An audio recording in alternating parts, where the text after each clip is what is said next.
কি বলে মক্কার নেতৃস্থানীয় যারা কাফের ছিল, আবু লাহাব, আবু জেহাল, উতবা, শাইবা, ওয়ালিদ বিন মুগীরা, এরা সবাই মিলে আবু তালেবের কাছে গেছিল। আবু তালেব এর কাছে তারা ফয়সালা চাইলো, আপনার ভাতিজার কি ফয়সালা করবেন করেন। তো উনি তো এটাই বলেছিলেন।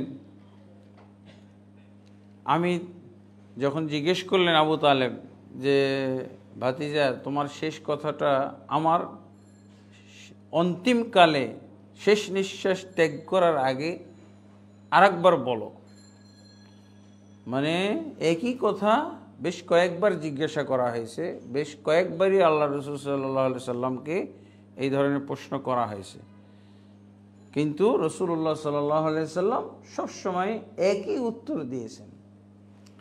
লাস্টের উত্তরটা আল্লাহ রাসূল সাল্লাল্লাহু আলাইহি সাল্লামের এরকম ছিল, উদউহুম ইলা আন ইয়াতাকাল্লামু বিকালিমাতিন ওয়াহিদাতিন, হে চাচা যান আপনি তাদেরকে আমার পক্ষ থেকে জানিয়ে দেন, বলেন যে আমি তাদের কাছ থেকে মাত্র একটি কালেমার স্বীকৃতি চাই, একটি কালেমার স্বীকৃতি চাই। তাতে কি হবে? তামলিকুনা বিহাল আরব, আমি ওয়াদা দিচ্ছি যে এই একটি কালেমার স্বীকৃতি দিলেই গোটা আরব জাতির তোমরা মালিক হয়ে যাবে, মালিক বনে যাবে। গোটা আরব জাতির প্রতি তোমরা নেতৃত্ব দিতে পারবে, গোটা আরব জাতি তোমাদের পদানত হয়ে যাবে, তোমাদের নেতৃত্ব কর্তৃত্ব তারা স্বীকার করতে বাধ্য হয়ে যাবে। ওয়াতাদিনু লাকুম বিহাল আজম, এবং যত অনারব আছে পৃথিবীর, আরবের অনারব যত লোক আছে, ভারতবর্ষের হোক পৃথিবীর সব জায়গার হোক, এরা কি করবে? তাদিনু, এরাও বশ্যতা স্বীকার করবে। আর কি করবে? তারা তোমাদেরকে ট্যাক্স দিয়ে দুনিয়ায় বসবাস করবে। এটা আল্লাহ রাসূল সাল্লাল্লাহু আলাইহি ওয়াসাল্লাম একেবারে ব্যাখ্যা করে বলে দিলেন। তারপরে আবু জাহাল কি বলল? খালা আবু জাহাল মাহিয়া, তুমি তো এতদিন খালি আমাদেরকে লা ইলাহা ইল্লাল্লাহ বলো, লা ইলাহা ইল্লাল্লাহ বলো, এরকম বলেছো, কিন্তু লা ইলাহা ইল্লাল্লাহ বলার তো আমাদের সুযোগ নাই। আমাদের বাপদাদা 14 পুরুষ সব মূর্খ হয়ে যাবে, সব বোকা সেজে যাবে, সব বাতিল প্রমাণিত হবে, সবাই তারা ভ্রান্ত গুমরাহ প্রমাণিত হবে, কাজে আমরা ওইটা বলতে পারবো না। কিন্তু তুমি আজকে যেহেতু হালকা করতেছো, একটা মাত্র বাক্য আমাদেরকে বলতে বলছো, আর সেই বাক্যটা এরকম, তোরা মনে করেছো নতুন কোনো বাক্য হয়তো বলবে। আজকের ভূমিকাটা কেমন? আল্লাহ রাসূল সাল্লাল্লাহু আলাইহি ওয়াসাল্লাম কি বলছেন ভূমিকার মধ্যে? কালিমাতান ওয়াহিদাতান তুতুনাহা তামলিকুনা বিহাল আরব ওয়া তাদিনু বিহাল আজম, একটা মাত্র কথার আমি আজকে স্বীকৃতি তোমাদের কাছে চাই, এর মাধ্যমে আরব অনারব সবার তোমরা কি করবে? সবার তোমরা নেতৃত্ব দিবে, সবাইকে তোমরা শাসন করবে, আর অনারবরা তোমাদের ট্যাক্স দিয়ে বসবাস করবে দুনিয়াতে। আবু জাহাল বলতেছে মাহিয়া ওয়া আবিকা লানুতিকাহা ওয়া আশরুন আমসালহা, মুহাম্মদ আমরা জানি তুমি মিথ্যা কথা বলো না, তোমার কথা সবই সত্য, তুমি যদি এইরকম কথা আবিষ্কার করে থাকো যেই কথাটা বললে এই কাম হবে, তাহলে আমার বাবার কসম করে বলতেছি। আবু জাহল বলছে আমি আমার বাবার কসম করে বলতেছি, ওয়া আশরু আমসালহা, তুমি এরকম কথা একটা নয় 10টাও যদি কথার তুমি স্বীকৃতি নাও, এই জায়গায় বসে আমরা স্বীকৃতি দিতে রাজি আছি। কি বলো কথাটা? একটাই কথা। কি বললেন মুহাম্মদ সাল্লাল্লাহু আলাইহি ওয়াসাল্লাম?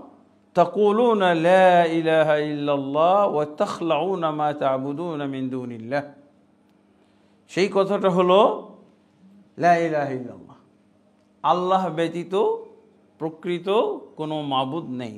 ওয়া তাখলাউনা মা তা'বুদুনা মিন দুনিহি, এটা অবশ্য ইতিহাসের কিতাবে লেখা আছে, কিন্তু হাদিসে মুস্তাদরাক হাকিম এবং তিরমিজির মধ্যে এই পর্যন্তই আছে, কুলু লা ইলাহা ইল্লাল্লাহ, তোমরা লা ইলাহা ইল্লাল্লাহ বলো। তখন তারা কি বলল, আতুরিদু ইয়া মুহাম্মাদ আন তাজআলাল আলিহাতা ইলাহান ওয়াহিদা, মুহাম্মদ তোমার তো সেই আগের কথাই বললে, আমরা আমাদের বাপদাদা 14 পুরুষকে এই ঈমান আকীদার উপরে পেয়েছি যে তারা এক এক কাজের জন্য এক এক উদ্দেশ্যে এক এক মাবুদ তারা বিশ্বাস করেছে। তার মানে আল্লাহ বড় মাবুদ, আর এর পাশাপাশি সহযোগী ছোট ছোট বহু মাবুদ আমরা বাপদাদা 14 পুরুষ থেকে মেনে এসেছি, এইটা আমরা ছাড়তে পারবো না।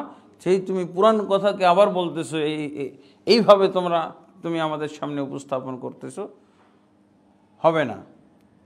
তখন কি বলল তারা, কালা বাযুহুম লিবায, তারা একজন আরেকজনকে এই কথা বলল, ইন্নাহু ওয়াল্লাহি মা হাযার রাজুল, আল্লাহর কসম করে বলছি এই লোকটা তার এই পুরান কথা ছাড়বে না, এই সবসময় এইটাই বলে, এই কাজেই এর থেকে নতুন কিছু তোমরা আশা করতে পারো না, খামাখা তোমরা আবার তার সাথে বসলে। হ্যাঁ, ফান্তালিকু ওয়ামদু আলা দীনি আবাইকুম, তোমরা এখান থেকে সবাই বিদায়ী হও, আমরা আমাদের বাপদাদার ধর্মের উপরেই থাকব, এইসব কথাবার্তা আমরা মানি না, মুহাম্মদের এই একটি কথা না, এই কথা আমরা কখনোই মানতে পারবো না, মানা সম্ভব না। হাত্তা ইয়াহকুমাল্লাহু বাইনাকুম ওয়া বাইনাহু, যতক্ষণ আমরা এই অবস্থায় থাকবো আর তার সাথে এই নিয়ে আমরা কোনো মিটিংয়ে যাইতে পারবো না, কোনো মিটিং বৈঠক বসতে পারবো না, যতক্ষণ পর্যন্ত আল্লাহর পক্ষ থেকে কোনো ফায়সালা না হয় আমাদের মাঝে এবং তার মাঝে। এইটা তারা বলে চলে গেল। তারপরে তো তারা এই আয়াতগুলো নাজিল হয়েছিল, যার মধ্যে আছে আজাআলাল আলিহাতা ইলাহান ওয়াহিদা ইন্না হাযা লাশাইউন উজাব, মুহাম্মদ সাল্লাল্লাহু আলাইহি সাল্লাম সমস্ত মাবুদকে এক মাবুদে সীমাবদ্ধ করে দিল। তো আলহামদুলিল্লাহ আমার ইদানিংয়ে যে কালেমা লা ইলাহা ইল্লাল্লাহর ব্যাখ্যার ওই বইটা বা নতুন সংস্করণ বের হয়েছে গত, ঠিক এই কালেমার এই ব্যাখ্যাটাই আমরা তুলে ধরেছি। আল্লাহ রাসূল সাল্লাল্লাহু আলাইহি ওয়াসাল্লাম যে বলছিলেন যে লা ইলাহা ইল্লাল্লাহ পড়লে সমস্ত আরব এবং অনারব তোমাদের বশ্যতা স্বীকার করবে। তো সেটা কি আছে এই কালেমার মধ্যে, কেন এই ফায়দা হবে, কেন এই দুনিয়াতে মুসলমানদের আধিপত্য কায়েম হবে, কেন তাদের নেতৃত্ব কায়েম হবে, কিভাবে, এটা আলহামদুলিল্লাহ এই তাওজীহাত কালেমার মর্ম কথা বইটা অনেকেই নাম জানেন, কিন্তু এই সপ্তাহে মানে গত সপ্তাহে এটা নতুন সংস্করণ বের হয়েছে এবং এটা এক সেট আমি বই আমাদের ইহয়া সুন্নাহ ফাউন্ডেশন থেকে মসজিদের জন্য সৌজন্য বা হাদিয়া কপি নিয়ে আসছি। আপনারাও চাইলে নিতে পারবেন, হয়তো এখানে অনেকেই বিক্রি করে, আর আমার গাড়িতেও আছে, কিছু কপি নিতে পারবেন। এরপরে এই ঘটনার পর আবু তালেব তো একেবারে মরণাপন্ন অবস্থা, রাসূলুল্লাহ সাল্লাল্লাহু আলাইহি ওয়াসাল্লাম তার শিয়রে বসে তাকে আল্লাহর রাসূল সাল্লাল্লাহু আলাইহি ওয়াসাল্লাম কী বললেন, দাওয়াত দেওয়া শুরু করলেন, ইয়া আম্মি, গোটা জাতিকে দাওয়াত দিলেন একটি মাত্র শব্দ, তোমরা যদি স্বীকৃতি দাও তাহলে তোমাদের জন্য এই উপকারিতা, তোমাদের জন্য এই সুসংবাদ। কিন্তু তারা তো শুনল না, চলে গেল। কিন্তু নেতৃস্থানীয় যারা তারা থেকে গেল। তখন আল্লাহ রাসূল সাল্লাল্লাহু আলাইহি ওয়াসাল্লাম তার চাচাকে, তিনি যেটা সহিহ বুখারী মুসলিমে হাদিস এসেছে, ইয়া আম্মে কুল লা ইলাহা ইল্লাল্লাহ, হে চাচা যান লা ইলাহা ইল্লাল্লাহ আপনি বলুন একবার, কালিমাতান উহাজ্জু লাকা বিহা ইনদাল্লাহ, একটি মাত্র কথা, একটি মাত্র বাণী, এইটার কারণে এইটার ওসিলায় আমি আল্লাহর কাছে দলিল পেশ করব, আল্লাহর কাছে আমি এই জন্য বিতর্ক করব আপনি যাতে জান্নাতে যেতে পারেন। আল্লাহ রাসূল সাল্লাল্লাহু আলাইহি ওয়াসাল্লাম এইভাবে দাওয়াত দিলেন।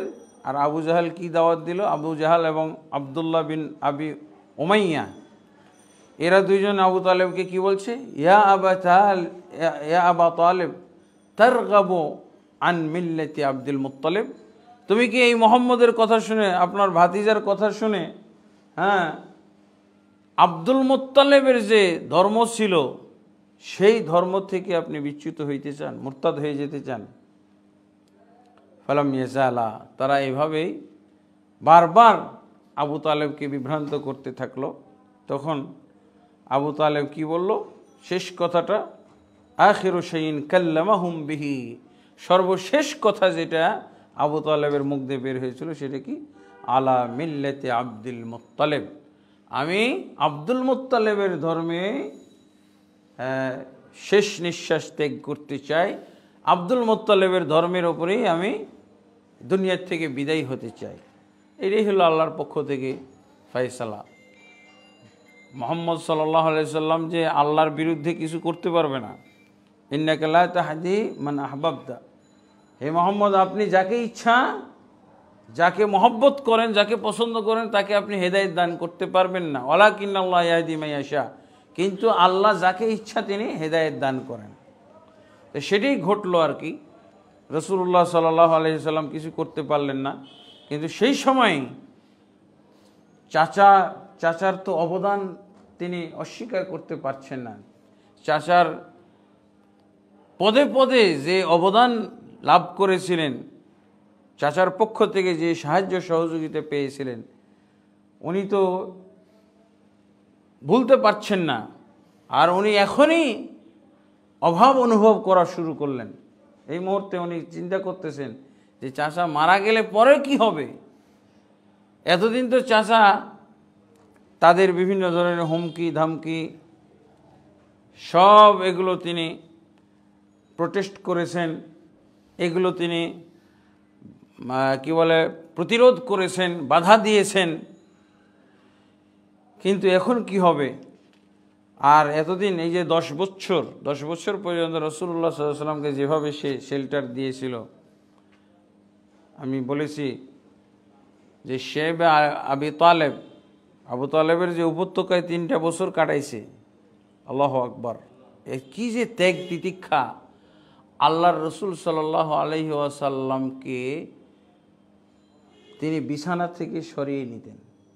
রাত্রিবেলা তার সন্তানদেরকে আবু তালেব অর্থাৎ তার চাচাদের যে কোনো একজনকে শোয়াইতেন রাসূল সাল্লাল্লাহু আলাইহি ওয়াসাল্লামের খাটের উপরে, রসুলের বিছানায়। অর্থাৎ শত্রুরা যদি রাসূল সাল্লাল্লাহু আলাইহি ওয়াসাল্লামকে হত্যা করে, তাহলে রসুলের পরিবর্তে নিজের সন্তান নিহত হবে। এই অবস্থা, তাহলে তার সন্তানরাও কিভাবে ভালোবাসত রাসূলুল্লাহ সাল্লাল্লাহু আলাইহি ওয়াসাল্লামকে, মুহাম্মদ সাল্লাল্লাহু আলাইহি ওয়াসাল্লামকে। এরপরে রাসূলুল্লাহ সাল্লাল্লাহু আলাইহি ওয়াসাল্লাম আবেগের কারণে বলে ফেললেন, যখন মৃত্যুবরণ করলেন, কি বললেন, লা আস্তাগফিরান্না লাকা মা লাম উনহা আনক, চাচা যান, আপনাকে জীবদ্দশায় হায়াত বাকি থাকতে আপনাকে তো কিছু করতে পারলাম না, আপনাকে ইমানে দীক্ষিত করতে পারলাম না, ইসলামে দীক্ষিত করতে পারলাম না, কালেমা আপনার মুখ দিয়ে বের করা সম্ভব হলো না, কিন্তু আমি আপনার জন্য আল্লাহর কাছে ইস্তেগফার করতে থাকব মা লাম উনহা, যতক্ষণ পর্যন্ত আমাকে নিষিদ্ধ করা না হবে। আমাকে নিষেধ করা হইলে আমি ক্ষান্ত হব, অন্যথায় আমি করতে থাকব আপনার জন্য। ফানাজালাত, এই কথা বলার পরেই আল্লাহ কোরআন নাজিল করে দিলেন। সহিহ বুখারীর মধ্যে এই কিস্সাটা আছে, এবং এই কোরআনের আয়াতটা আপনারা পাবেন সূরা আত-তাওবার 113 নম্বর আয়াত। যখন আল্লাহ রাসূল সাল্লাল্লাহু আলাইহি ওয়াসাল্লাম বললেন যে আমি আপনার জন্য ইস্তেগফার করে যাব যতক্ষণ পর্যন্ত আমাকে নিষেধ না করা হবে, আর আল্লাহর পক্ষ থেকে কোরআন নাজিল হয়ে গেল। কি, মা কানা লিন-নবী ওয়াল্লাযীনা আমানু ইয়াস্তাগফিরু লিল মুশরিকিন ওয়ালাউ কানু উলি কুরবা মিন বা'দি মা তাবায়্যানা লাহুম আন্নাহুম আসহাবুল জাহিম। কি বলছেন আল্লাহ, নবীর জন্যে এবং যারা ঈমান এনেছে তাদের জন্যে আদৌ উচিত নয় কি আইয়াস্তাগফিরু লিল মুশরিকিন, মুশরিকদের জন্য ইস্তেগফার করা। কখন? ওয়ালাউ কানু উলি কুরবা, যদিও এই মুশরিকরা তাদের নিকট আত্মীয় হোক না কেন। আল্লাহ তাবারক ওয়া তাআলা কি বলছেন? নিকট আত্মীয় বলতে কে? যদিও তারা নিকট আত্মীয়, তার মানে আল্লাহ স্বীকার করতেছে যে নবী সাল্লাল্লাহু আলাইহি সাল্লাম এবং মুমিনদের নিকট আত্মীয়রা মুশরিক। অনেকেই ইসলাম গ্রহণ করেছিল, অনেকেই মুশরিক ছিল। এটা তো বিচিত্র কিছু না, এটা সব নবীর ক্ষেত্রেই ঘটে গেছে এরকম। এটা খালি আমাদের নবীর ক্ষেত্রে এটা হয়েছে তা না, সব নবীর ক্ষেত্রে। ইব্রাহিম আলাইহিস সালাম পারছিলেন তার পিতা আজরকে ইসলামে দীক্ষিত করতে পারছিলেন? সে তো দাওয়াতটাই পছন্দ করতো না, অসহ্যকর। সেই ছিল 1 নম্বর শত্রু, তার কওমের পক্ষে নিজের ছেলের বিরুদ্ধে ছিল। এটা কি করব? অথচ আমাদের দেশের অনেক ভণ্ডরা বেশি মহব্বত রসুলের প্রতি, মনে হয় তাদের বেশি মহব্বত, আল্লাহর চেয়েও বেশি মহব্বত। রসুল সাল্লাল্লাহু আলাইহি ওয়াসাল্লামকে আল্লাহ যতটুকু মহব্বত করতেন তার চেয়েও বেশি মহব্বত করে কিছু বেদাতিরা। আল্লাহ রসুল সাল্লাল্লাহু আলাইহি ওয়াসাল্লামের সুন্নত, তার তরিকা, তার আদর্শ মানার ক্ষেত্রে নাই, মহব্বতের ক্ষেত্রে। এগুলো হলো বেদাতি এবং শিরকি মহব্বত। আবার অনেকেই বলে থাকে যে আপনাদের লাভ কি? আল্লাহ রসুলের নিকট আত্মীয়দেরকে জাহান্নামে দিয়ে আপনাদের লাভ কি? আমরা জাহান্নামে দেব কেন? আল্লাহ জাহান্নামী ঘোষণা করেছেন, আমরা সেইটা বিশ্বাস করি, এটা আমাদের আকীদা। এই আকীদা এবং এই বিশ্বাসের মাধ্যমে আমরা আল্লাহকে রাজি খুশি করতে চাই, জান্নাত পেতে চাই। আমরা আল্লাহর বিরুদ্ধে, কোরআনের বিরুদ্ধে কোনো আবেগ তাড়িত হয়ে আল্লাহর চেয়ে বেশি মহব্বত দেখিয়ে ধ্বংস হইতে চাই না ইহকাল এবং পরকালে। তাহলে নিকটাত্মীয় কারা? নিকটাত্মীয়র মধ্যে তো পিতামাতা আসবে 1 নম্বরে, স্বামী স্ত্রী আসতে পারে। আল্লাহ কি বলছেন? ওয়ালাউ কানু উলি কুরবা মিন বাদি মা তাবায়্যানা লাহুম, যখন তাদের কাছে স্পষ্ট হয়ে গেছে আন্নাহুম আসহাবুল জাহিম, এবং তারা হলো জাহান্নামের অধিবাসী। স্পষ্ট হয়ে গেছে। স্পষ্ট আর কিভাবে হবে? ঠিক মৃত্যুর সময় যখনই রাসূলুল্লাহ সাল্লাল্লাহু আলাইহি ওয়াসাল্লাম বললেন আমি আপনার জন্য ইস্তেগফার করব যতক্ষণ পর্যন্ত আমাকে নিষেধ করা হবে না, নিষেধ না করা হবে, আর তখনই এই আয়াতটা নাজিল হয়। তো বোঝা গেল কি? এই চাচাকে উদ্দেশ্য করে এই আয়াত নাজিল হয়েছে। চাচা নিকটাত্মীয় একজন, তার চেয়েও নিকটাত্মীয় হলো আল্লাহ রসুল সাল্লাল্লাহু আলাইহি ওয়াসাল্লামের পিতা মাতা, তার চেয়েও নিকটাত্মীয়। কিন্তু আল্লাহ রসুল সাল্লাল্লাহু আলাইহি ওয়াসাল্লামকে তারা মহব্বত করার সুযোগ পায় নাই। চাচা মহব্বত করার সুযোগ পেয়েছিলেন, তার পিতা মহব্বত করতে পারি নাই। আল্লাহ রসুল সাল্লাল্লাহু আলাইহি ওয়াসাল্লাম যখন পেটে ছিলেন তখনই তো মৃত্যুবরণ করেছেন। আর রাসূলুল্লাহ সাল্লাল্লাহু আলাইহি ওয়াসাল্লাম যখন 6 বছর বয়স তখন তার মা মৃত্যুবরণ করল। কতদিন? তার 6 বছরের মধ্যে অর্ধেক দিন তো কাটিয়েছে হালিমার বাড়িতে, বিবি হালিমার বাড়িতে। তাহলে আল্লাহ রসুল সাল্লাল্লাহু আলাইহি ওয়াসাল্লাম তার আপন মায়ের কাছে কয় বছর? 2 বছর ছিলেন। 2 বছর 2.5 বছর, এই তো শিশুকালে মুহাম্মদ সাল্লাল্লাহু আলাইহি ওয়াসাল্লামকে মহব্বত করেছে। আর চাচা আবু তালেব মহব্বত করেছে কখন? যখন চতুর্দিক থেকে শত্রুরা হামলা করতে আসতেছে, হায়েনার মতো ছিনিয়ে নেওয়ার জন্য চতুর্দিক থেকে আক্রমণ করতেছে, ওই সময় চাচা আবু তালেব নিজের জীবন বিপন্ন করে, নিজের সন্তানদের জীবন বিপন্ন করে, রাসূলের জীবনের বিনিময়ে নিজের জীবন কুরবানি করেও তাকে রক্ষা করার ব্যবস্থা করেছে। সেই সময় তারপরে তো আল্লাহ রসুল সাল্লাল্লাহু আলাইহি সাল্লাম থেকে এসে গেছে, হাদিস এসে গেছে। হাদিস এসে যাওয়ার পর আর কারো কথা শোনা যাবে? এই মলবি টলবিদের কথা তো অনেক দূরের কথা। আবু বকর রাদিয়াল্লাহু যদি বলেন যে আল্লাহ রাসূল সাল্লাল্লাহু আলাইহি ওয়াসাল্লামের নিকট আত্মীয়রা সব জান্নাতি, কানাকড়িও মূল্য দেব না আমরা। কানাকড়িও মূল্য দেব? রাসূলুল্লাহ সাল্লাল্লাহু আলাইহি ওয়াসাল্লামের কথার পরে আর কারো কথার কোনো মূল্য নাই, কানাকড়িও মূল্য নাই। কিসের তোমার এই যুগের আশেকে রাসূল আর ফাসেকে রাসূল, এইদিকে আমরা তো গণই না, এদেরকে কানাকড়িও মূল্য দেয় না আমরা। আশেকে রাসূল হইলেই তার কথা শুনতে হবে। আশেকে রাসূল মানেই তো হলো বেদাতি, আশেকে রাসূল মানেই মুশরিক। তাদেরকে কখনো আপনি সুন্নতে দেখবেন না, কখনো রাসূল সাল্লাল্লাহু আলাইহি ওয়াসাল্লামের আদর্শে দেখবেন না, কখনো তাদেরকে আল্লাহ রসুলের তরিকার মধ্যে দেখবেন না, কখনো তাদেরকে দলিলের মধ্যে সীমাবদ্ধ দেখবেন না। সব সময় দলিল পার, তারা সব সময় দলিল অতিক্রম করে চলেছে, দলিলের বাইরে থাকবে। এরই হলো আশেকে রসুলের পরিচয়, আলামত। আশেকে রসুল মানে স্পষ্ট হাদিস, সহিহ মুসলিমের হাদিস এত স্পষ্ট করে বলে দিয়েছেন। 976 নম্বর হাদিস, আবু হুরায়রা রাদিয়াল্লাহু থেকে বর্ণিত। দেখেন আরেকজন নিকটাত্মীয় রাসূলুল্লাহ সাল্লাল্লাহু আলাইহি ওয়াসাল্লামের ব্যাখ্যা, এরপরে আর কি আবল তাবল লোকের কথা আমরা শুনব।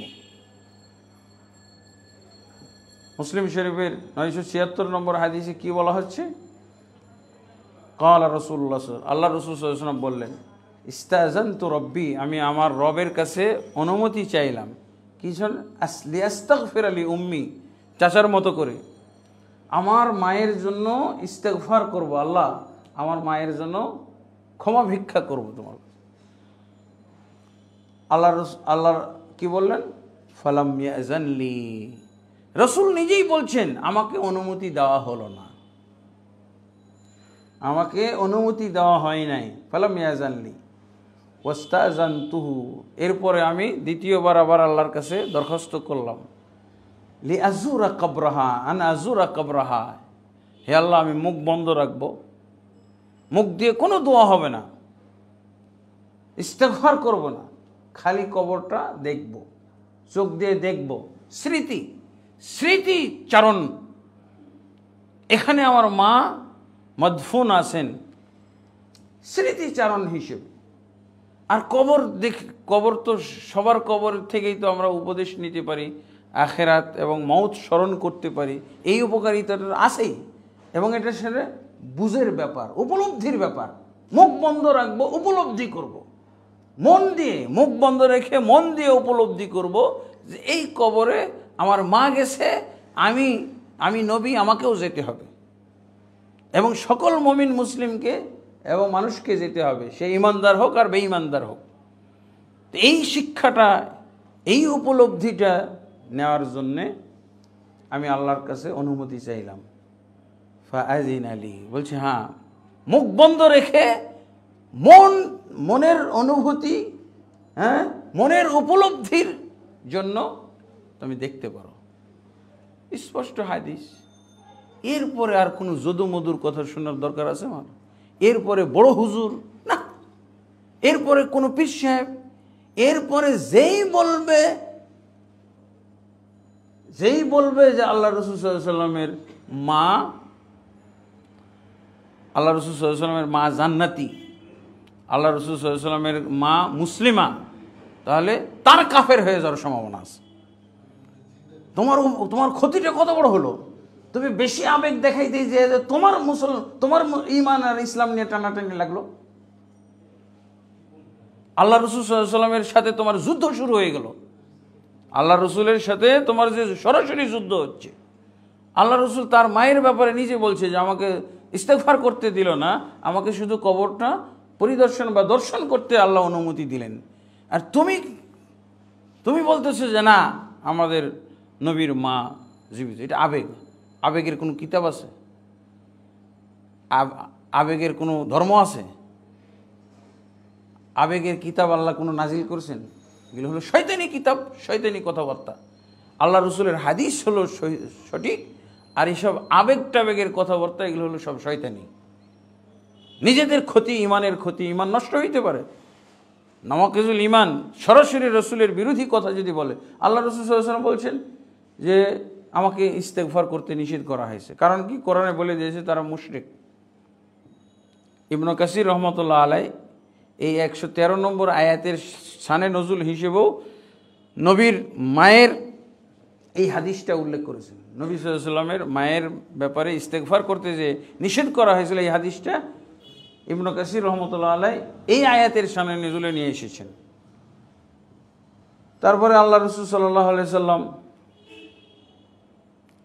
তার পিতা সম্পর্কে আরেকটা হাদিসে পাওয়া যায়, তার পিতা সম্পর্কে, এটাও মুসলিম শরীফের হাদিস। আল্লাহ রাসূল সাল্লাল্লাহু আলাইহি সাল্লামকে জিজ্ঞেস করা হলো, একজন ব্যক্তি জিজ্ঞেস করলো, ইয়া রাসূলুল্লাহ, আমার পিতা কোথায়? আল্লাহ রাসূল সাল্লাল্লাহু আলাইহি সাল্লাম কি বললেন? আবুকা ফিন্নার, তোমার পিতা জাহান্নামে।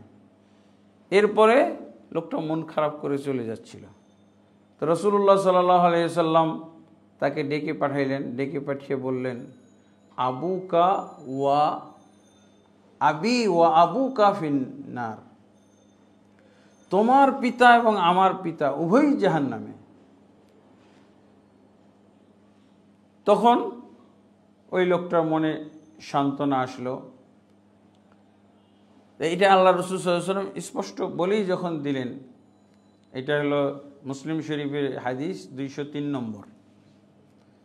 আনাস রাদিয়াল্লাহু থেকে বর্ণিত এক লোক, কোন কোন বর্ণনায় পাওয়া যায় যে উনি হুযাইফা বা অন্য কোনো সাহাবী ছিলেন। আল্লাহ রাসূল সাল্লাল্লাহু আলাইহি ওয়াসাল্লাম স্পষ্ট বললেন, ইন্না আবি ওয়া আবাকা ফিন্নার, নিশ্চয়ই, তাও শব্দটা কি? নিশ্চয়ই আমার পিতা এবং তোমার পিতা উভয়ই জাহান্নামে। তাহলে যে বলবে নিশ্চয়ই রসুলের পিতা জান্নাতি, তাহলে ও নিশ্চয়ই সে রসুলের দুশমন, নিশ্চয়ই সে রসুল সাল্লাল্লাহু আলাইহি ওয়াসাল্লামের কথা লঙ্ঘনকারী, নিশ্চয়ই রাসূলুল্লাহ সাল্লাল্লাহু আলাইহি ওয়াসাল্লামের বাণী হাদিস লঙ্ঘনকারী হিসেবে, হাদিস অস্বীকারী হিসেবে সে বিবেচিত হবে। আল্লাহ রাসূল সাল্লাল্লাহু আলাইহি ওয়াসাল্লাম স্পষ্ট হাদিস, সহিহ হাদিস। এটা জয়ীফ জাল হাদিস হলে হইতো, অথচ তারা কিছু জয়ীফ জাল হাদিস নিয়ে আসে। জয়ীফ জাল হাদিস হাস্যকর। জয়ীফ জাল হাদিস হলো ইসলামের জন্য অত্যন্ত ক্ষতিকর, ইসলামকে প্রশ্নবিদ্ধ করা, ইসলামকে হেয় প্রতিপন্ন করা। দেখেন জাল হাদিসটা কি তারা বানাইছে। তারা বলতেছে যে মুহাম্মদ সাল্লাল্লাহু আলাইহি সাল্লাম যখন নবী হননি, নবী হওয়ার আগেই তারা মারা গেছে, তো তাদের কি দোষ? এটা হলো একটা যুক্তি দেয়।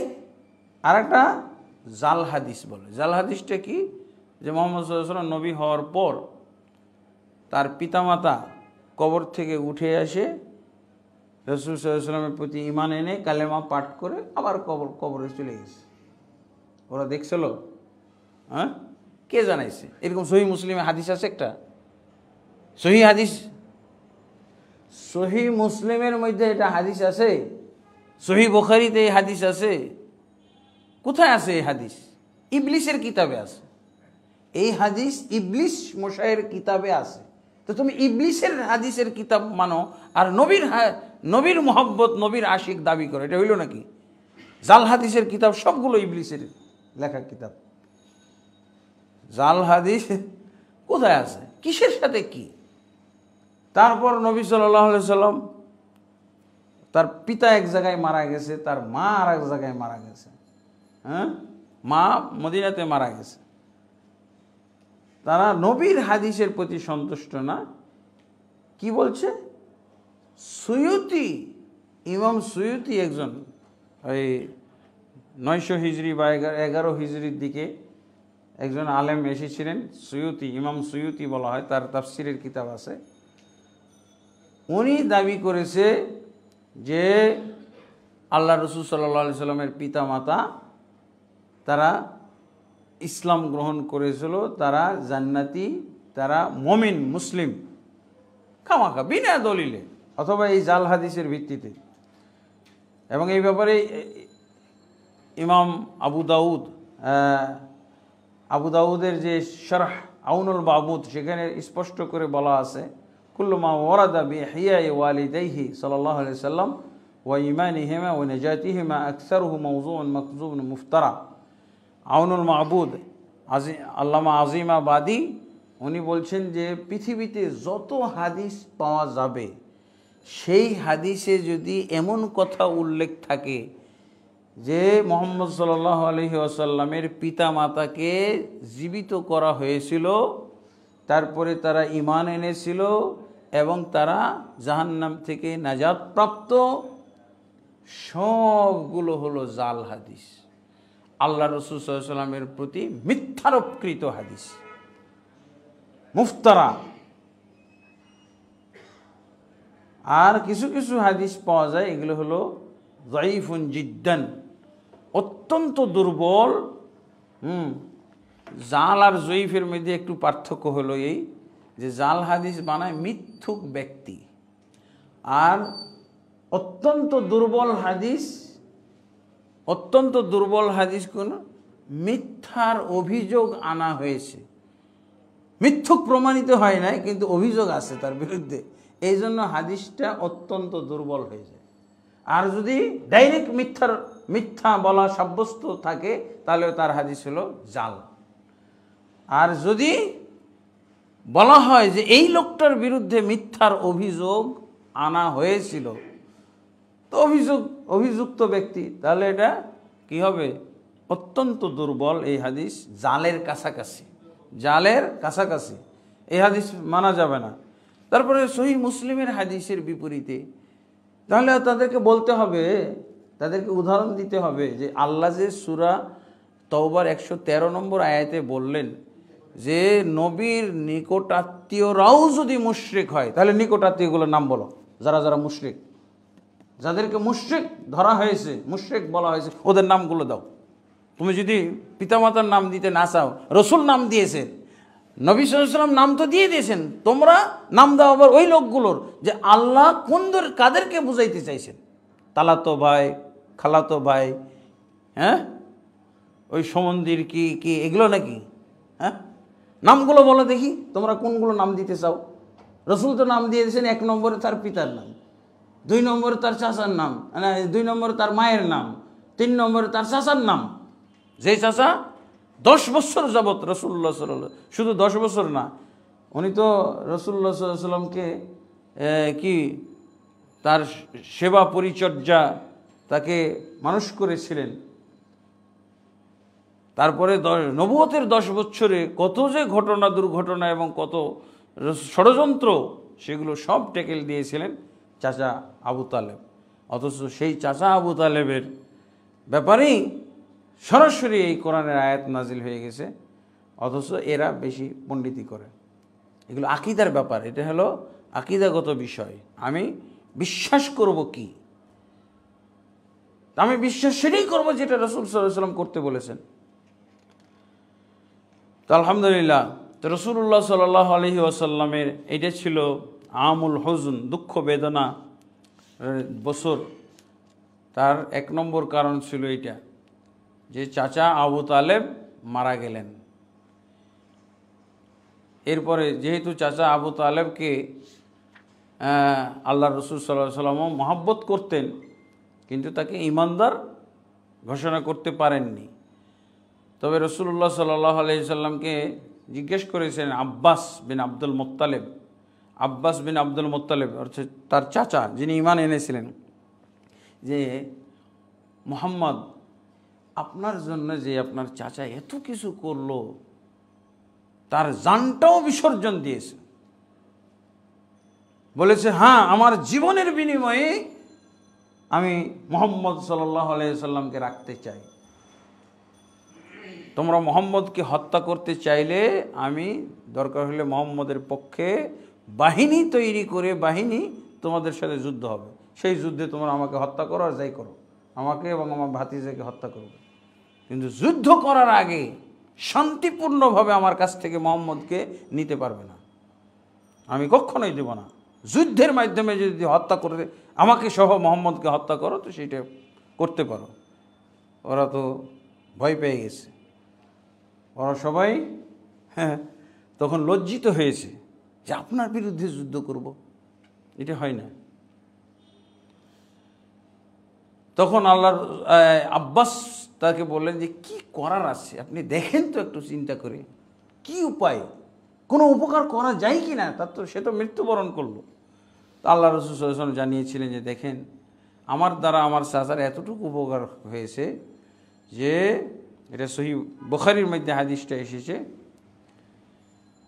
ফাইন্নাহু কানা ইয়াহুতুকা ওয়া ইয়াগযাবু লাকা ক্বালা হুয়া ফিহি দাহদাহিম মিন নার, সে আগুনের এক কিনারে থাকবে, জাহান্নামের এক কিনারে, জাহান্নামের অতল তলে বসবাস করার চাইতে এক কিনারে তাকে রাখা হবে। আবার আরেক বর্ণনায় আছে যে তাকে জাহান্নামের জুতা পরিয়ে দেওয়া হবে, সেই জুতার কারণে তার মগজ পর্যন্ত ফুটতে থাকবে টকবক করে, যেমনভাবে হাঁড়িতে পানি টকবক করে ফুটে। তো এতটুক তার উপকার হয়েছে আমার মাধ্যমে। কিন্তু এতটুকু কি মানে সবচেয়ে জাহান্নামীদের মধ্যে মানে হালকা আযাব বলা যেতে পারে, কাফের মুশরিক জাহান্নামীদের মধ্যে সবচেয়ে হালকা আযাব আবু তালেবের। সেটা এক হাদিসে এসছে এক কিনারে তাকে রাখা হবে, আর এক হাদিসে এসছে তাকে জুতা পরিয়ে দেওয়া হবে, যেই জুতা তাপের কারণে, যেই স্যান্ডেল বা জুতার তাপের কারণে তার সারা শরীর এরকম উত্তপ্ত হয়ে মগজ পর্যন্ত টকবক করে ফুটতে থাকবে গরম পানির মতো। কিন্তু যেহেতু পরকালে তো মৃত্যু নাই, এই স্যান্ডেল পরিয়ে হয়তো দিনে কয়েক হাজার লোক মারা যাবে, তার মৃত্যুদণ্ড কার্যকর করা যাবে, কিন্তু মরণ তো নাই, মরণ তো হবে না। এই জন্য খালি কষ্টটা পাইতে থাকবে কিন্তু মরবে না। এতটুকু উপকার হয়েছে মুহাম্মদ সাল্লাল্লাহু আলাইহি ওয়াসাল্লামের কারণে।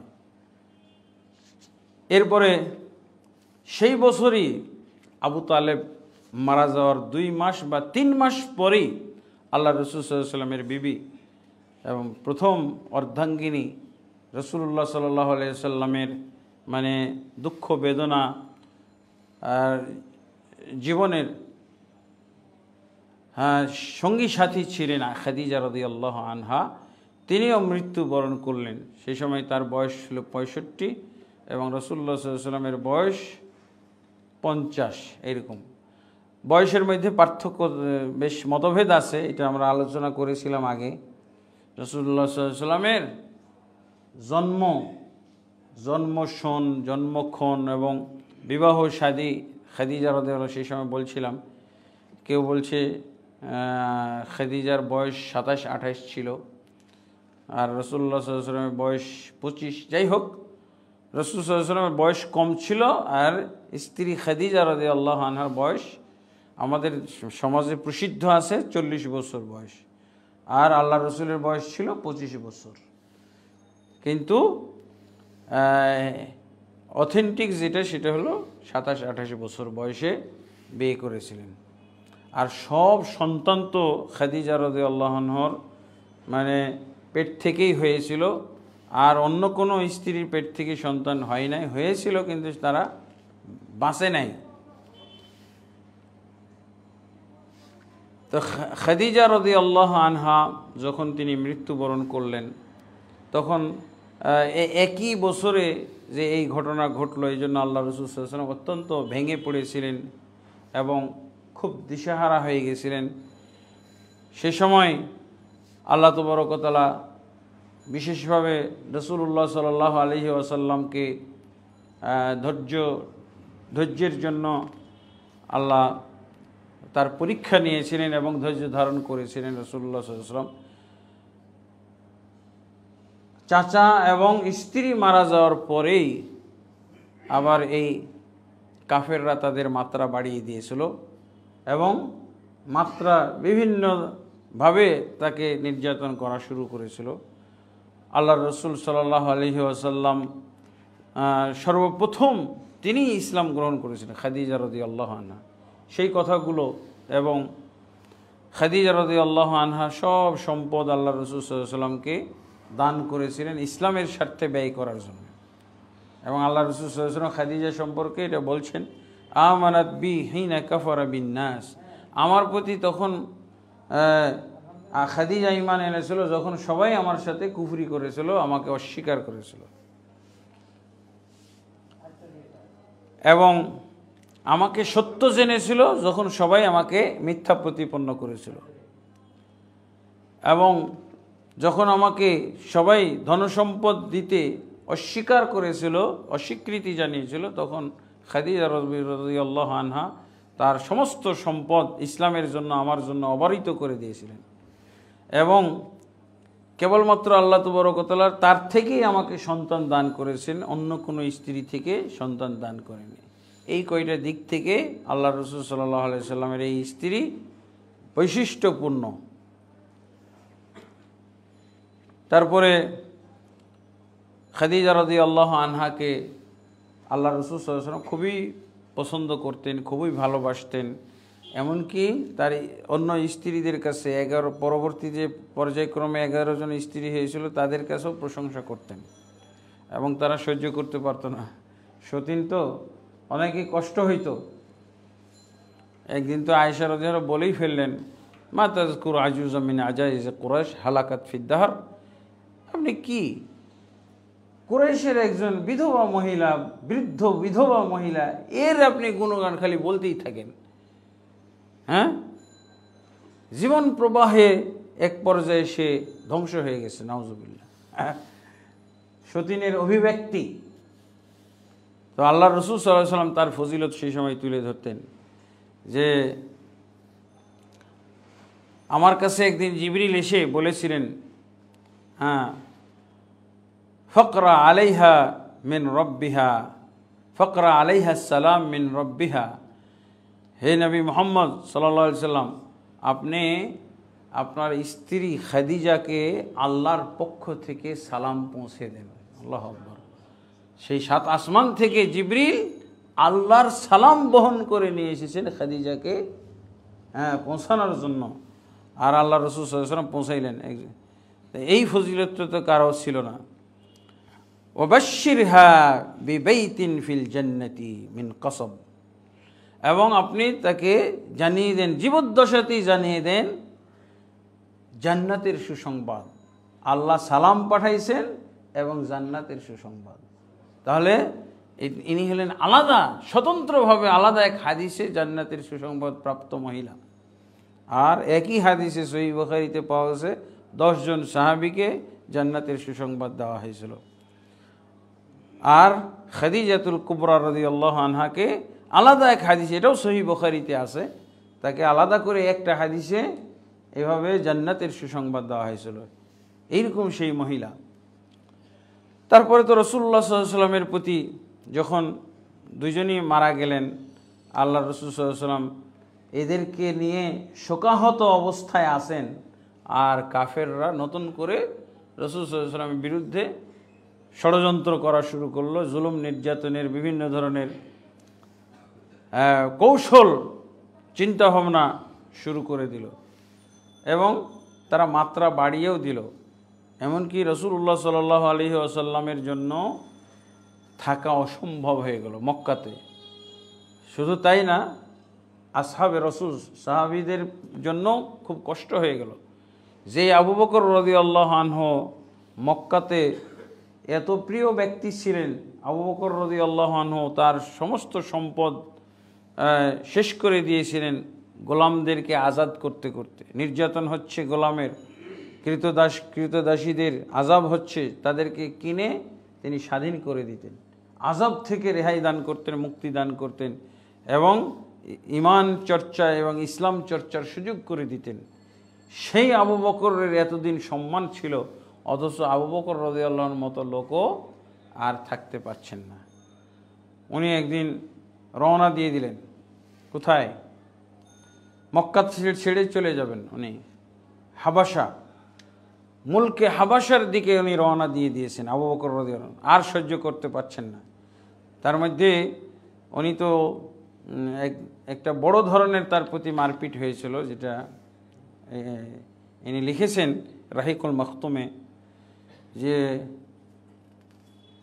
আবু বকর রাদিয়াল্লাহু আনহুকে এমনভাবে পিটানো হয়েছিল যে তার নাক চেহারা সব একাকার করে দেওয়া হয়েছিল, এবং তার ব্যাপারে ধারণা করা হয়েছিল যে তিনি মারা গেছেন। তাকে কাপড়ে করে খাটে মানে খাটের মতো করে কাপড়ে করে তাকে নিয়ে তার মায়ের কাছে পৌঁছাইছিল। সে তার মায়ের নাম হলো উম্মুল খাইর। এইভাবে মানে মারপিট করা হয়েছিল। আর সবচেয়ে বেশি যেই লোকটা মেরেছিল উতবাত ইবনে রাবিয়া, তার মানে নিচে কাঁটাওয়ালা জুতা স্যান্ডেল, মানে খসখসা স্যান্ডেল দিয়ে খুব করে পিটিয়েছিল। সেই যুগের স্যান্ডেল তো জুতা তো অনেক ভারী, দিয়ে তার চেহারা নাক মুখ সব একাকার করে দেওয়া হয়েছিল। উনি তো সেন্সলেস, বেহুশ। এই অবস্থায় তাকে রাসূল সাল্লাল্লাহু আলাইহি ওয়াসাল্লাম তাকে তার মায়ের কাছে পৌঁছানো হয়। তার মা তখনও কাফেরা। তার মা মুহাম্মদ সাল্লাল্লাহু আলাইহি ওয়াসাল্লামের সাথে আবু বকর রাদিয়াল্লাহু আনহু উঠা বসা চলাফেরা পছন্দই করতো না, কিন্তু তারপরও তার মায়ের কাছে পৌঁছানো হলো। তার মা তার সেবা শুশ্রূষা করলো। তারপরে তার মাকে যখন হুঁশ ফিরে আসলো, তখন তাকে জিজ্ঞেস করেছিল তার মাকে, হ্যাঁ, যে মুহাম্মদ সাল্লাল্লাহু আলাইহি ওয়াসাল্লামের কী খবর। সম্ভবত উনিও নির্যাতনের শিকার হয়েছিলেন, কিন্তু উনি যখন হুঁশ ফিরে পেলেন তখন প্রথম জিজ্ঞেস করলেন তার মাকে যে তো মুহাম্মদের খবর কি, আমাকে একটু জানান। তো তার মা তো খেপে গেল। তার মা খেপে যেয়ে বলল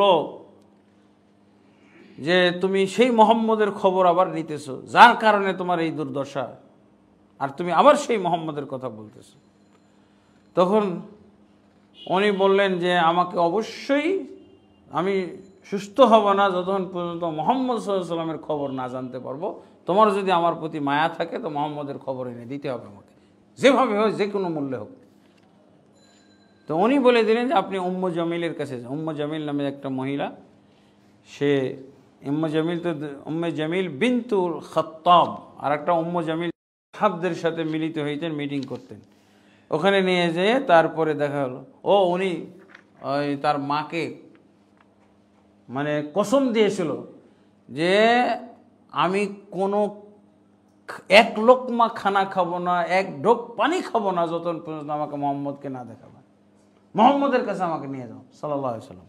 এই জন্য বাধ্য হয়েছিল মুহাম্মদ সাল্লাল্লাহু আলাইহি ওয়াসাল্লামকে নিয়ে যেতে। এবং আলহামদুলিল্লাহ উনি যাওয়ার পর সুস্থ হয়ে গেলেন, আল্লাহ রাসূল সাল্লাল্লাহু আলাইহি ওয়াসাল্লামকে দেখে শান্তি পেলেন। তো এইভাবে সাহাবীদের উপরে নতুন মাত্রায়, যাদেরকে আগে স্পর্শ করা হয় নাই, যাদেরকে মারা হয় নাই, তাদেরকেও তারা মারপিট শুরু করে দিল। তখন আবু বকর রাদিয়াল্লাহু আনহু একাই তিনি মক্কা ছেড়ে চলে যাচ্ছিলেন। কোথায়? হাবশা, সেই আবিসিনিয়ায়, যেখানে এর আগে 2 বার হিজরতে গেছে। সেই তৃতীয় হিজরতের জন্য আবু বকর রাদিয়াল্লাহু একাই রওনা দিয়েছেন। কিন্তু সেখানে কি যাওয়ার পথে ইবনু দাগানা নামক একজন মক্কার খুবই নেতৃস্থানীয় এবং খুবই ভদ্র মানুষ, ভদ্র আচরণ করে সবার সাথে। তো ইবনু দাগানার সাথে দেখা হয়ে গেল আবু বকর রাদিয়াল্লাহু আনহু। আবু বকর রাদিয়াল্লাহু আনহুকে জিজ্ঞেস করলে আপনি কোথায়? সেই জায়গাটা ছিল বারকুল গামাদ। এই বারকুল গামাদে দেখা হয়ে গেল। তখন বললেন যে হাই হাই সর্বনাশ, মক্কা তো ধ্বংস হয়ে যাবে। আপনার মতো লোক যদি মক্কা ছেড়ে চলে যায় তাহলে মক্কাবাসী ধ্বংস হয়ে যাবে। আপনার মতো ভালো লোক থাকতেই হবে। আমি আপনাকে আশ্রয় দিলাম, আপনি আমার বাড়িতে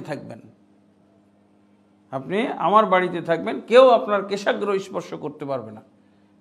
আমি আপনার ফুল শেল্টারের ব্যবস্থা করব এবং আমি ঘোষণা দিয়ে দেবো ইবনু দাগান, আমি আবু বকর রাদিয়াল্লাহু আনহু আমার বাড়িতে লজিং, সে যা করবে করুক, কেউ তাকে স্পর্শ করতে পারবে না। ইবনু দাগানা তিনি ফিরিয়ে নিয়ে আসলেন আবু বকর রাদিয়াল্লাহু আনহু। এবং এইভাবে আল্লাহ রাসূল সাল্লাল্লাহু আলাইহি সাল্লামের প্রতি খুবই জুলুম নির্যাতন শুরু হলো। আল্লাহ রাসূল সাল্লাল্লাহু আলাইহি ওয়াসাল্লামও পরবর্তীতে এক জায়গায় শেল্টার পেয়েছিলেন। তারা হলো মুতঈম বিন আদির বাড়িতে তিনি অবশ্য শেল্টার পেয়েছিলেন। এটা কখন? যখন আল্লাহ রাসূল সাল্লাল্লাহু আলাইহি ওয়াসাল্লামের প্রতি জুলুম নির্যাতন বেড়ে গেল, তখন রাসূলুল্লাহ সাল্লাল্লাহু আলাইহি সাল্লাম বললেন যে এই মক্কাবাসীর মাঝে আর দাওয়াত দেওয়া যাবে না, পরিবেশ শেষ, এরা আর আমার দাওয়াত শুনবে না এবং এরা আমাকে দাওয়াত দিতে দিবে না। তখন উনি রওনা দিয়ে চলে গেছিলেন কোথায়? সেই তায়েফের ঘটনা, এই পর্যায়ে তায়েফের ঘটনা আসে যখন রাসূলুল্লাহ সাল্লাল্লাহু আলাইহি সাল্লামের চাচা মারা গেল, স্ত্রী মারা গেল এবং কঠিনভাবে জুলুম নির্যাতন শুরু হয়ে গেল। তখন রাসূলুল্লাহ সাল্লাল্লাহু আলাইহি সাল্লাম চলে গেলেন তায়েফে। এটা ছিল তায়েফ ছিল প্রথম মক্কার বাইরে সরাসরি দাওয়াতের জন্য বের হওয়ার ঘটনা। এর আগে তো আল্লাহ রাসূল সাল্লাল্লাহু আলাইহি ওয়াসাল্লাম টিম পাঠাইছেন। আবিসিনিয়ায় দুইটা হিজরত হয়েছে, অনেকে মদিনায় গেছে, তারা ওখানে দাওয়াতি কাজ করতেছে, আবিসিনিয়ায় দাওয়াতি কাজ হচ্ছে। কিন্তু এবার নবীর সাল্লাল্লাহু আলাইহি সাল্লাম নিজেই মক্কা থেকে বের হয়ে গেলেন। এটাই ছিল নবীর ক্ষেত্রে বাইরে গিয়ে দাওয়াত দেওয়া, মক্কার বাইরে গিয়ে দাওয়াত দেওয়া। তায়েফে গেলেন এবং এটা ছিল শাওয়াল মাস, নবুয়তের 10ম বছর শাওয়াল মাস, মানে নবুয়তের প্রথম বছরে। তো উনি গেলেন তিনজন লোকের কাছে টার্গেট করে। কাকে? একজন হলো আব্দ ইয়ালাইল, আরেকজন হলো মাসউদ, আরেকজন হলো হাবিব। এরা সবাই হলো আমর ইবনে উমাইর আস-সাকাফির সন্তান। এরা ছিল তায়েফ নগরীর নেতৃস্থানীয় ব্যক্তি, এই 3 ভাই। এবং আরও অন্যান্য যারা নেতৃস্থানীয় লোক ছিল তাদেরকে কাছেও দাওয়াত নিয়ে গেছিলেন। আমরা অনেক সময় শুনি যে আল্লাহ রাসূল সাল্লাল্লাহু আলাইহি সাল্লামকে তায়েফ নগরীতে ঢুকতেই দেয় নাই তারা। কিন্তু আর রাহিকুল মাখতুম এখানে লেখা হচ্ছে যে আল্লামা মুবারকপুরী লিখেছেন যে আল্লাহ রাসূল সাল্লাল্লাহু আলাইহি সাল্লাম 10 দিন পর্যন্ত ছিলেন তায়েফ নগরীতে। বিভিন্ন নেতার দরবারে বাড়িতে উনি যে দাওয়াত দিয়েছিলেন, যাদেরকে তিনি চিনতেন, নেতৃস্থানীয় বলে জানতেন, তাদেরকে তিনি দাওয়াত দিয়েছিলেন। এই দাওয়াত দিতে যেই শত্রুতা গোটা তায়েফের মধ্যে ছড়িয়ে পড়ল যে এইরকম এক লোক এসেছে মক্কা থেকে, এই কথা বলতে বলে। তারা খুব লজ্জিত করেছিল রাসূলুল্লাহ সাল্লাল্লাহু আলাইহি ওয়াসাল্লাম, খুব অপমান অপদস্থ করেছিল দাওয়াত দিতে যেয়ে। যেমন এই 3 ভাইয়ের বক্তব্য উঠে এসেছে। কি বলছেন? আল্লাহ রাসূল সাল্লাল্লাহু আলাইহি ওয়াসাল্লাম যখন তাদেরকে ইসলামের দাওয়াত দিলেন, ইসলামে দীক্ষিত হওয়ার জন্য, আল্লাহর প্রতি ঈমান আনার জন্য, শিরক বর্জন করার জন্য, একত্ববাদী হওয়ার জন্য, তখন তাদের মধ্যে তাদের 3 ভাইয়ের এক ভাই বলল, কাবা শরীফের গেলাফের একটা কাপড় সে ছিঁড়তেছিল, এরকম ছিঁড়তেছিল আর বলতেছিল, কি বলছে? ইনকান আল্লাহ আরসালাকা, আল্লাহ তোমার মতো লোককে রসুল বানিয়ে পাঠাইছে, এটা বিশ্বাসযোগ্য? তোমার মতো লোককে আল্লাহ রসুল বানিয়ে পাঠাইতে পারে? তারপর আরেকজন কি বলছে? আমা ওয়াজাদাল্লাহ আহাদান গায়রাকা, তুমি ছাড়া আর আল্লাহ কাউকে পাইল না রসুল বানাইতে? তুমি একজন এতিম, অসহায় লোক, গরিব, ফকির, আর তোমাকে আল্লাহ রসুল বানাইছে, এটা হইতে পারে? তারপর তৃতীয়জন কি বলল? ওয়াল্লাহি লা উকাল্লিমুকা আবাদা, আমি তোমার সাথে কোনো কথাই বলবো না, তোমার কথা শুনলাম কিন্তু আমি তোমার সাথে কোনো কথা বলবো না। তুমি যদি সত্যি রসুল হয়ে থাকো তাহলে ইন কুনতা রাসূলাল্লাহ আনতা আযমু খাতারান, হ্যাঁ, তুমি যদি রসুল হয়ে থাকো তাহলে তুমি বিপজ্জনক একজন লোক, তোমার সাথে কথা বলাই যাবে না, তোমার সাথে কথা বলা যাবে না। আর তুমি যদি মিথ্যুক হয়ে থাকো তাহলে মিথ্যাবাদী লোকের সাথে কথা না বলাই তো ভালো। তো আল্লাহ রাসূল সাল্লাল্লাহু আলাইহি সাল্লাম তাদের এই তাচ্ছিল্যতাপূর্ণ জবাব, প্রতি উত্তর শুনে উনি খুব কষ্ট পেলেন এবং তিনি অন্যদের কাছেও গেলেন। ইতিমধ্যে তারা আবার রাসূলুল্লাহ সাল্লাল্লাহু আলাইহি ওয়াসাল্লামের শাস্তির ব্যবস্থা, সব যুবক, শিশু, কিশোর এদেরকে সব মানে একটা বাহিনী রেডি করা হলো যে এই যে লোকটা আছে এটাকে তোমরা এলো পাথাড়ি মাইর দাও, নাউজুবিল্লাহ। তাহলে সুফাহা আহম, তাদের যারা নির্বোধ, যারা বুঝলো না রাসূল সাল্লাল্লাহু আলাইহি ওয়াসাল্লামকে, রাসূল সাল্লাল্লাহু আলাইহি ওয়াসাল্লামকে মারার জন্য তারা একটা দল গঠন করলো, যুবক কিশোর সব মিলিয়ে, বাচ্চা টাচ্চা যা আছে সব। তো উনি বলছেন তারা কি করলো, রাসূল সাল্লাল্লাহু আলাইহি ওয়াসাল্লামকে একটা জায়গায় নিয়ে 2 লাইন হইল, মাঝখানে রাসূল সাল্লাল্লাহু আলাইহি ওয়াসাল্লামকে রেখে এলো পাথাড়ি, পাথর নিক্ষেপ, জুতা স্যান্ডেল যে যা পারছে, নাউজুবিল্লাহ। আমরা আমাদের দেশে যেভাবে পকেট মার জুতা চোরকে মারে, নাউজুবিল্লাহ, রাসূল সাল্লাল্লাহু আলাইহি ওয়াসাল্লামকে তাওহীদের জন্য, এই দাওয়াতের জন্য, কালেমার দাওয়াতের জন্য এইভাবে অপমান অপদস্থ করে তাকে মারা হয়েছে এবং রক্তাক্ত করে দেওয়া হয়েছে, তাকে বেহুশ করে দেওয়া হয়েছে। তার সাথে ছিলেন এই প্রত্যক্ষদর্শী হিসেবে ছিলেন কে, যায়েদ বিন হারেসা, আল্লাহ রাসূল সাল্লাল্লাহু আলাইহি ওয়াসাল্লামের সেই কথিত পালক পুত্র যায়েদ বিন হারেসা। কিন্তু তিনি কতটুকু আল্লাহ রাসূল সাল্লাল্লাহু আলাইহি ওয়াসাল্লামকে প্রোটেস্ট দিতে পারেন। তিনি নিজেও আহত হয়েছেন, যতক্ষণ পর্যন্ত তার পক্ষে সহ্য করা সম্ভব হয়েছে আল্লাহ রাসূল সাল্লাল্লাহু আলাইহি ওয়াসাল্লাম আঘাত ফেরানোর চেষ্টা করেছে। তারপরে তো আল্লাহ রাসূল সাল্লাল্লাহু আলাইহি ওয়াসাল্লাম শেষমেশ রক্তাক্ত হয়ে গেলেন, মাথা ফেটে গেল, সারা শরীর রক্তে রঞ্জিত অবস্থা। এই সময় তিনি তায়েফ থেকে বেরিয়ে 3 কিলোমিটার দূরে একটা বাগান, খেজুরের বাগানে এসে আশ্রয় নিয়েছিলেন। সেই খেজুরের বাগান ছিল কার? এই খেজুরের বাগানটা ছিল আবার মক্কাবাসী লোকদের। রাবিয়ার 2 পুত্রের বাগান ছিল। সেই বাগানে এসে উনি আশ্রয় নিলেন। তারপরে আল্লাহ রাসূল সাল্লাল্লাহু আলাইহি ওয়াসাল্লাম সেখানে কিছুক্ষণ রেস্ট নিয়েছিলেন।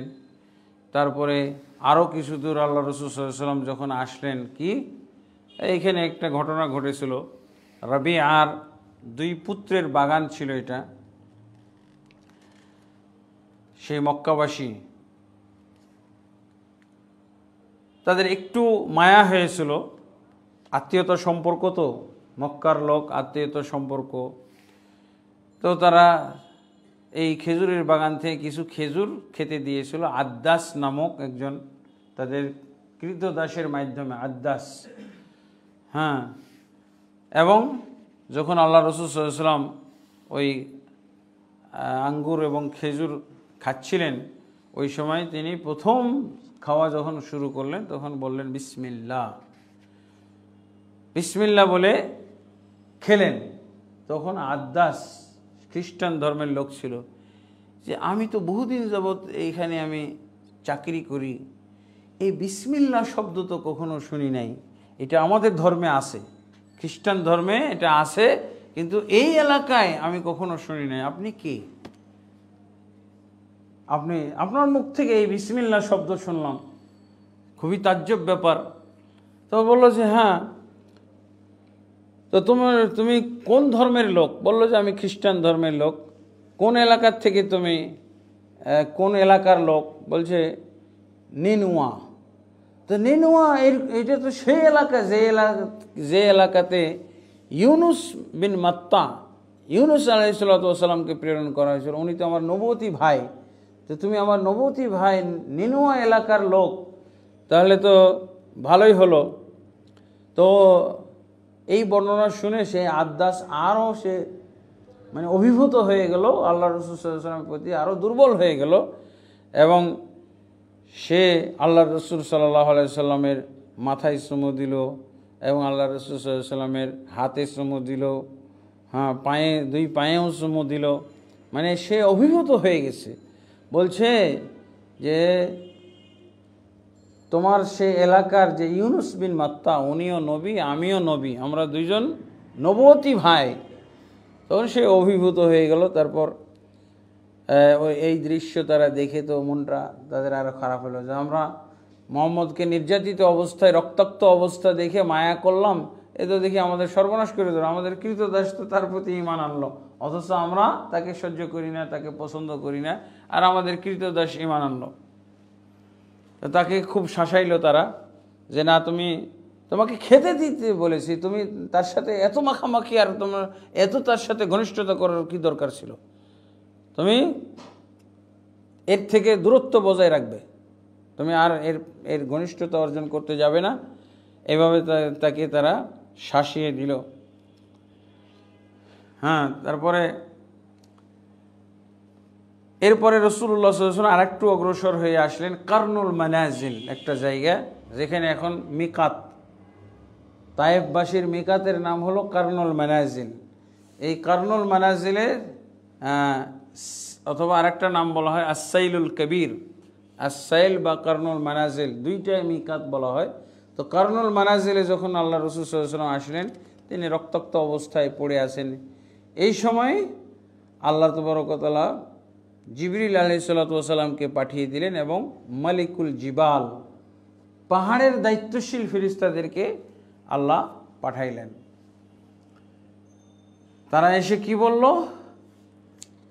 জিবরিল আলাইহিস সালাতু ওয়াস সালাম মুহাম্মদ সাল্লাল্লাহু আলাইহি ওয়াসাল্লামকে জানিয়ে দিলেন যে এই যে আপনার সামনে মালিকুল জিবাল, পাহাড়ের দায়িত্বশীল ফেরেশতা আছে, আপনার সাথে যে আচরণ করেছে তায়েফবাসী, আপনি যদি চান তাহলে এই মালিকুল জিবাল, পাহাড়ের দায়িত্বশীল ফেরেশতাকে যদি আপনি বলেন, তাহলে মক্কার পাহাড় এবং এই কি বলে তায়েফের পাহাড়, দুই পাহাড়কে একত্র করে তায়েফবাসী সবাইকে একেবারে পিষ্ট করে ধ্বংস করে ফেলা হবে।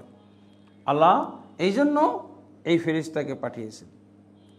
তা আপনি এখন আপনার হাতে অনুমতি, আপনি যদি অনুমতি দেন তাহলে ফেরেশতায় রেডি হয়েছে তাদের প্রতিশোধ নেওয়ার জন্য, তাদেরকে হত্যা করার জন্য। যে আচরণ করেছে, এর আগে তো হত্যা করা হয়েছে, নূহ নবীর কওমকে হত্যা করা হয়েছে না, আদ জাতিকে হত্যা করা হয়েছে, সামুদদেরকে হত্যা করা হয়েছে। হ্যাঁ, আল্লাহ তাবারক ওয়া তাআলা সেই বিশেষ বাহিনী পাঠিয়েই তো তাদেরকে ধ্বংস করেছিলেন। এটা তো আল্লাহর রীতিনীতি, আল্লাহর সেই প্রতিফলিত নীতি, নিয়ম অনুযায়ী তো কথা বলা হচ্ছে। কিন্তু আমাদের নবী মুহাম্মদ রাসূলুল্লাহ সাল্লাল্লাহু আলাইহি ওয়াসাল্লাম যেহেতু রহমাতুল্লিল আলামিন খেতাব প্রাপ্ত, রহমাতুল্লিল আলামিন, এই জায়গাতে তিনি রহমাতুল্লিল আলামিনের পরিচয়টাও রেখে দিলেন। কি বললেন? যে না, আমি অনুমতি দিব না। বাল আরজু আন ইখরিজাল্লাহু আযজা ওয়া জাল্লা মিন আসলাবিহিম মান ইয়াবুদুল্লাহ আযজা ওয়া জাল্লা ওয়াহদাহু লা ইশরিক বিহি শাইআ। সহিহ বুখারীতে বর্ণনা আছে। আল্লাহ রাসূল সাল্লাল্লাহু আলাইহি সাল্লাম ফেরেশতাদেরকে কি জবাব দিলেন? যে না, আমি এমন অনুমতি দেব না। এরা আল্লাহ, তারপরে আরেকটা বর্ণনা আছে, আল্লাহুম্মা হদি কওমি ফাইন্নাহুম লা ইয়ালামুন। হে আল্লাহ, যে জাতি তাদের নবীকে চিনল না, তাদের কল্যাণকারীকে চিনল না, আল্লাহ এদেরকে তুমি জ্ঞান দান করো, এদেরকে হেদায়েত দান করো। আল্লাহ রাসূল সাল্লাল্লাহু আলাইহি ওয়াসাল্লাম এইভাবে দোয়া করেছিলেন।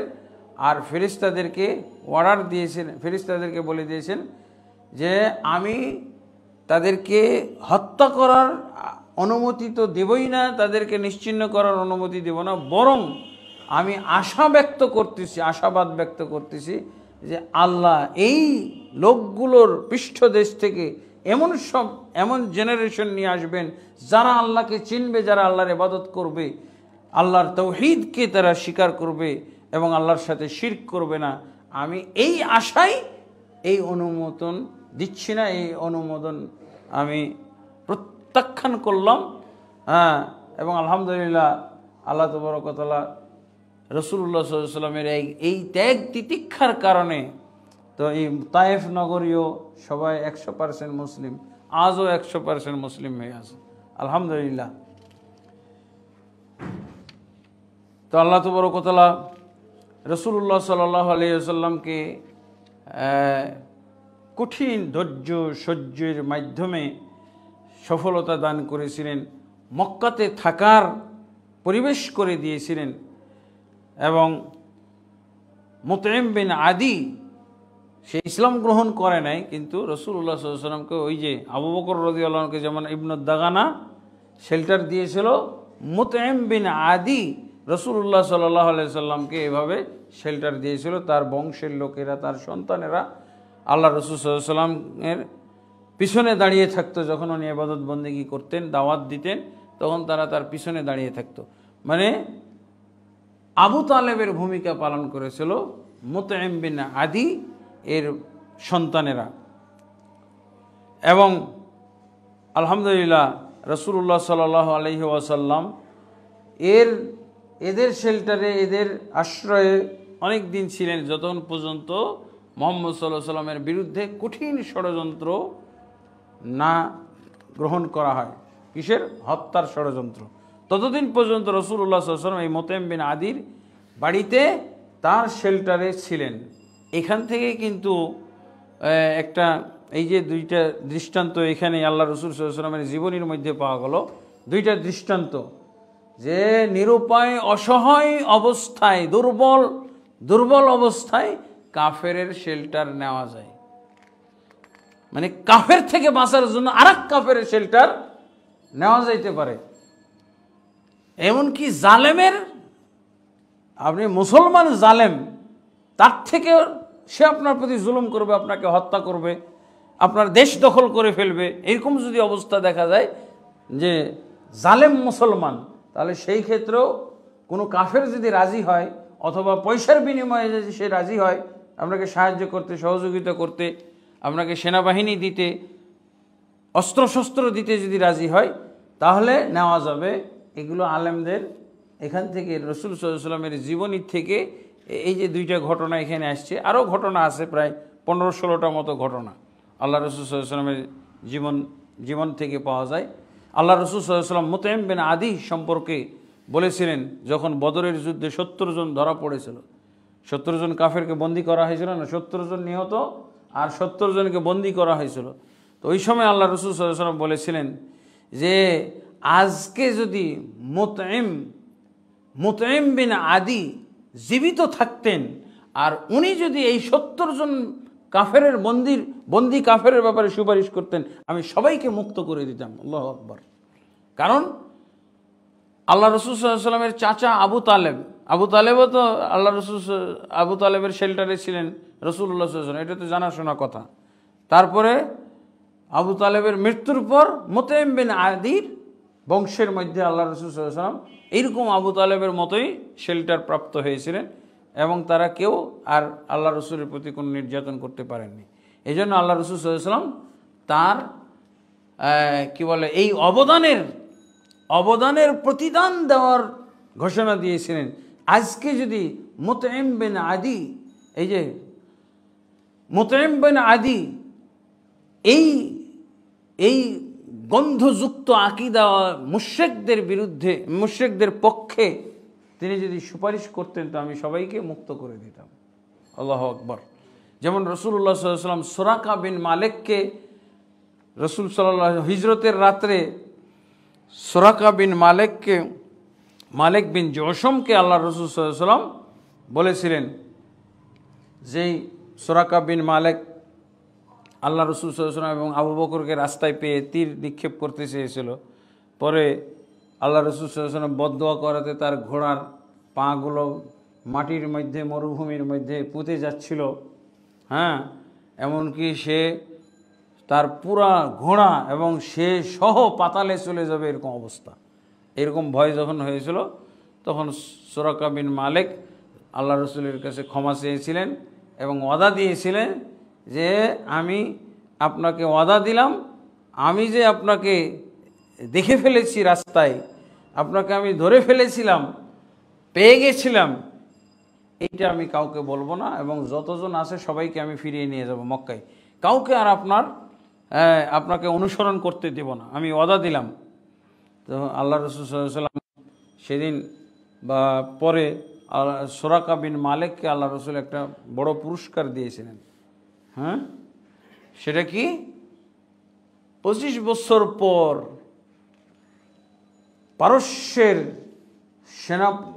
পারস্যের সম্রাট যখন মুসলমানদের হাতে নিহত হবে তার রাজকীয় পোশাকটা সুরাকা বিন মালিককে উনি ঘোষণা করেছিলেন। অথচ আল্লাহ রসুল সাল্লাল্লাহু আলাইহি সাল্লাম তখন রোম এবং পারস্যের দিকে যাননি, কোনো যুদ্ধই হয়নি। যুদ্ধ হলো কখন? ওমর ইবনুল খাত্তাব রাদিয়াল্লাহু আনহুর যুগে, এবং বিজিত হলো রোম এবং পারস্যের সেই বিশাল এলাকা, বিজয় লাভ করলো মুসলমানরা এবং মুসলিম ভূখণ্ডে পরিণত হলো। তখন আল্লাহ রাসূল সাল্লাল্লাহু আলাইহি ওয়াসাল্লাম এই সুরাকা বিন মালিককে তার পুরস্কার যে ঘোষণা করে রেখেছিলেন সেই ঘোষণা মোতাবেক ওমর ইবনুল খাত্তাব রাদিয়াল্লাহু আনহু পুরস্কার বুঝিয়ে দিয়েছিলেন। আলহামদুলিল্লাহ। এগুলো বেশ কিছু ঘটনা আজকে আমরা জানতে পারলাম। এবং এখানে আরেকটা বিষয় হয়েছে যে এরা যখন ঈমান প্রত্যাখ্যান করলো, যখন তারা হটকারী এবং জেদ বশত আল্লাহ রাসূল সাল্লাল্লাহু আলাইহি ওয়াসাল্লামের দাওয়াত শুনছে না, এমন সময় কিন্তু আল্লাহ তাবারক ওয়া তাআলা রাসূলুল্লাহ সাল্লাল্লাহু আলাইহি ওয়াসাল্লামের কাছে কিছু জিন জাতির লোক পাঠিয়েছিলেন। সেই জিন জাতিরা একটা দল আল্লাহ রাসূল সাল্লাল্লাহু আলাইহি ওয়াসাল্লামের প্রতি এসে ঈমান এনেছিল। এটা রাসূল সাল্লাল্লাহু আলাইহি ওয়াসাল্লামকে সান্ত্বনা দেওয়ার জন্য। এই কঠিন পরিবেশে যখন সব দিক থেকে প্রত্যাখ্যাত হচ্ছেন, সব দিক থেকে আল্লাহ রাসূল সাল্লাল্লাহু আলাইহি ওয়াসাল্লাম নির্যাতিত হয়ে ফিরে আসতেছেন, এগুলো সব সবরে যে আমরা বলি সবরে মেওয়া ফলে, সেই সবরের ফসল, সবরের মাধ্যমে যে আল্লাহ তাবারক ওয়া তাআলা বিজয় দান করেন, সেটাই মুসলমানরা লাভ করেছিল। এবং রাসূলুল্লাহ সাল্লাল্লাহু আলাইহি ওয়াসাল্লামের কাছে সূরা জিন্নের মধ্যে এই ঘটনাটা এসেছে এবং সূরা আহকাফের মধ্যে এই ঘটনাটা এসেছে যে একটা দল, জিনের একটা দলকে আল্লাহ রাসূল সাল্লাল্লাহু আলাইহি ওয়াসাল্লামকে পাঠাইছিলেন এবং রাসূলুল্লাহ সাল্লাল্লাহু আলাইহি ওয়াসাল্লামের এই তাওহীদের দাওয়াত, কোরআনের দাওয়াত তারা শুনে রাসূল সাল্লাল্লাহু আলাইহি ওয়াসাল্লামের প্রতি ঈমান এনে তারা তাদের ওই জিন জাতির মধ্যে দায়ী হিসেবে, দাওয়াতের দায়িত্ব নিয়ে তারা ফিরে গিয়েছিল। এটা আল্লাহ রাসূল সাল্লাল্লাহু আলাইহি ওয়াসাল্লামের জন্য এই পরিবেশে বিরাট একটা সান্ত্বনার বিষয় ছিল, যেটা আল্লাহ তাবারক ওয়া তাআলা রাসূলুল্লাহ সাল্লাল্লাহু আলাইহি ওয়াসাল্লামকে পুরস্কার হিসেবে দিয়েছিলেন। তো আলহামদুলিল্লাহ, আজকে আমরা রাসূলুল্লাহ সাল্লাল্লাহু আলাইহি ওয়াসাল্লামের দাওয়াতের একটা পর্যায় আলোচনা করলাম। সেটা হলো বহিরাগত, মক্কার তুলনায় বহির্বিশ্ব বা বহির্দেশ, বাইরের শহর তায়েফে আল্লাহ রাসূল সাল্লাল্লাহু আলাইহি ওয়াসাল্লাম গেলেন এবং আমুল হুজন, তার দুঃখ বেদনার বছরটা কিভাবে আল্লাহ রাসূল সাল্লাল্লাহু আলাইহি ওয়াসাল্লাম কাটলেন, এই বিষয়ে আমরা আলোচনা করলাম।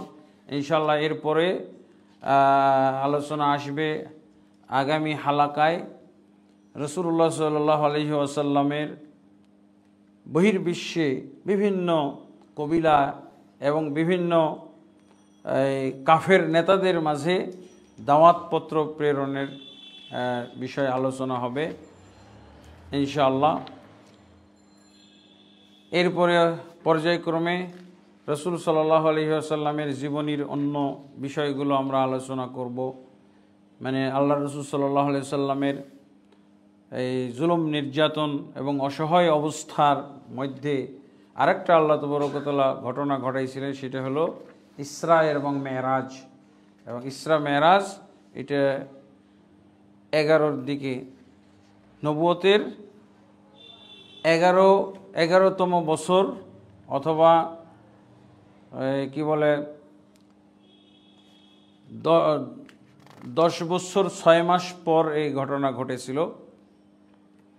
কেউ বলে 1.5 বছর আগে, কেউ বলে 1 বছর আগে।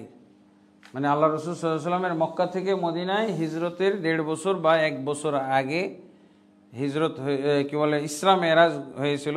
তো ইনশাআল্লাহ এইসব বিষয় নিয়ে আগামী হালাকায় আলোচনা হবে। আল্লাহ তাবারক ওয়া তাআলা আমাদেরকে সে পর্যন্ত এবং যতদিন পর্যন্ত আল্লাহ আমাদেরকে হায়াত দিয়ে রেখেছেন আমরা যেন সুস্থ অবস্থায় থাকি, দ্বীন এবং ঈমানের সাথে থাকি। আল্লাহুম্মা আমিন। আস্তাগফিরুল্লাহ লি ওয়া লাকুম ওয়া লিসাইরিল মুসলিমিন ফাস্তাগফিরুহু ইন্নাহু হুয়াল গফুরুর রহিম। সুবহানাকাল্লাহুম্মা ওয়া বিহামদিকা আশহাদু আল্লা ইলাহা ইল্লা আনতা আস্তাগফিরুকা ওয়া আতুবু ইলাইক।